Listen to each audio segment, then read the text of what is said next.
Hello, friends. I am Manish Mershi, Assistant Professor, Department of English, Government Dunga College, Bikaner. Today, in this video, we will resume our poem Andre del Sarto by Robert Browning.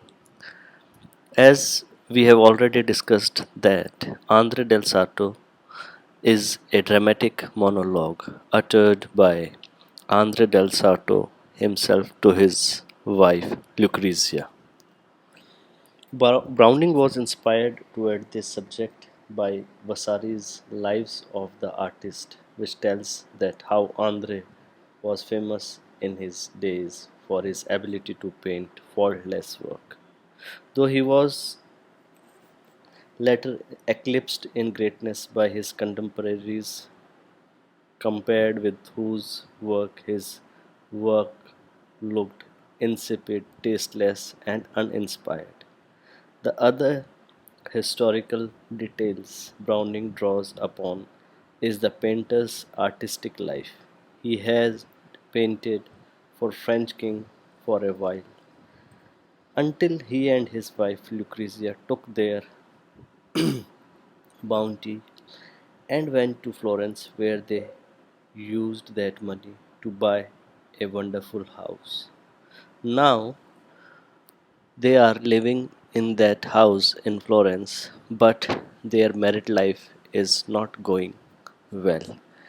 And in this poem, Browning is trying to figure out what is going on in the mind, in the psyche of Andre del Sarto, and he is as if looking looking in introspective manner upon his life, why he failed, what was his failure, how he has lived his life, how society has seen him as an artist. All these things he is trying to discuss and trying to figure out why he is not among the greatest of the painters.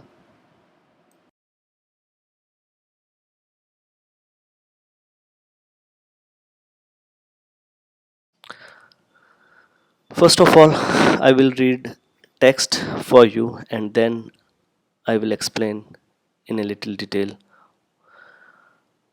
I often am much wearier than you think, this evening more than usual, and it seems now, as if forgive now, should you let me sit here by the window with your hand in mine and look at half our fourth on fish oil. Both of one mind as married people use, quietly the evening through. I might get up tomorrow to my work, cheerful and fresh as ever. Let us try this. Tomorrow, how you shall be glad for this. In these lines, I am much wearier than you think. Andre wants to say or even blame Lucrezia that he is most of the time tired mentally, exhausted mentally, but she is not even aware of that. He says this that it seems as if she does not care, but he does not say the whole sentence. He breaks before completing his sentence and says, "Forgive now," as if blaming her will again resume the fight they were having earlier. He says that most of the time he is tired, and today in this evening he is tired more than most of the times. Through these lines, also, we come to know that Andre and Lucrezia do not share a peaceful and happy married life. Andre says most of the time he is tired, and Lucrezia does not even notice that she is unaware about him. Or maybe one more chance is there that Andre is trying to gain the pity from Lucrezia, and he says these words. This evening, more than usual, he meant that today, due to their quarreling and argument, he is very tired. Tired more than normally he had been most of the times. Andre tries to gain her sympathy and pity. Now, instead of love, Andre wants to gain her pity as a substitute of her love. And it seems he is about to begin again, but halts. And it seems forgive now. As Andre feels that he has to extract feeling from Lucrezia, there are no natural feeling from Lucrezia for him. Again, he, as if in a moment of fit, says, and it seems, but suddenly checks himself.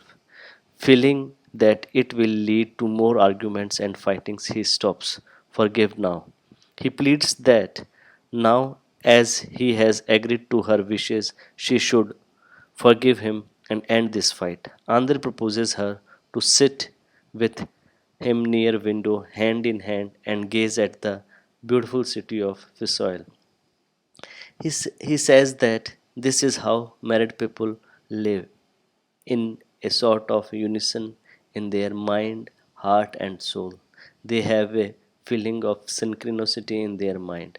Andre also craves for that harmony. He wants to spend some time hand in hand with Lucrezia in the same manner. He hankers for the same symphony between them so that he also feels the quietness and peace in his heart. He proposes that if he is given this quietness and peace, he might get replenished with energy, and next morning he might get happy and cheerful and fresh. He asks Lucrezia that they should try this. This should give harmony and peace a chance. Now it's very interesting to note that Andre knows how married people should live, and tries to make Lucrezia a little melodram emotional in a way.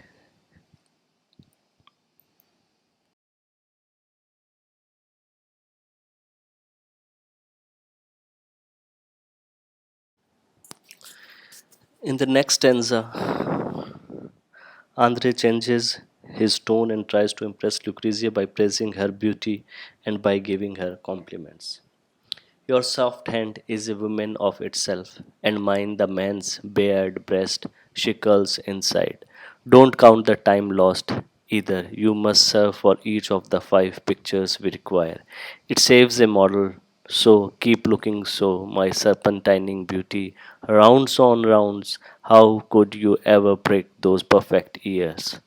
Even to put the pearls there. Oh, so sweet, my face, my moon, my everybody's moon, which everybody looks on and calls his, and I suppose it looked, and I suppose is looked on by in turn.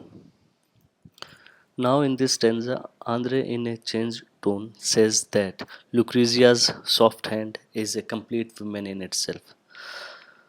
Softness of her hand represents the softness of a complete woman. He compares his own hand with a man's bared breast.